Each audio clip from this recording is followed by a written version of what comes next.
ভেনেজুয়েলায় আঘাত হানা ভয়াবহ দুটি ভূমিকম্পের এক সপ্তাহ পার হলেও এখনও কাটেনি বিভীষিকা। প্রায় ২,০০০ মানুষের মৃত্যু আর ১০,৫০০-এর বেশি মানুষ আহত হয়েছেন। ৪৩,০০০-এর বেশি মানুষ এখনও নিখোঁজ। সময় গড়ানোর সাথে সাথে ধ্বংসস্তূপের নিচে আটকে পড়াদের জীবিত উদ্ধারের আশা ম্লান হয়ে আসছে। তবে বৈরী পরিস্থিতির মধ্যেও হাল ছাড়েননি উদ্ধারকর্মীরা। রিপোর্ট তাফসীর ফিজার।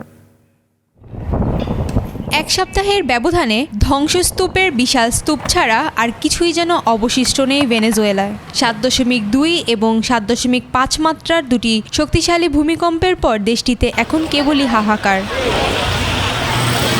১০০ বছরের ইতিহাসে এটি ভেনেজুয়েলার সবচেয়ে বড় এবং ভয়াবহ প্রাকৃতিক দুর্যোগ।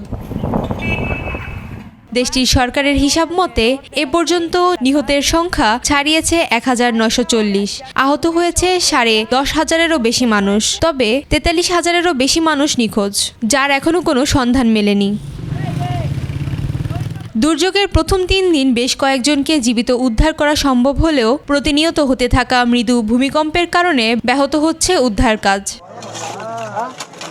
এরই মাঝে জীবনযাত্রা কিছুটা স্বাভাবিক করার চেষ্টা চলছে। ভূমিকম্পের পর সতর্কতামূলক পদক্ষেপ হিসেবে বন্ধ থাকা কার্কাস মেট্রো রেল পুনরায় চালু হয়েছে।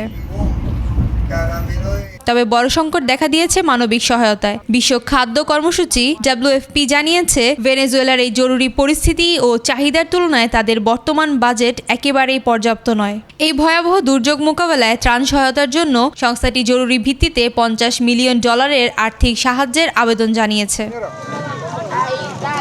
তাফসীর ফিজা, ২১ টেলিভিশন।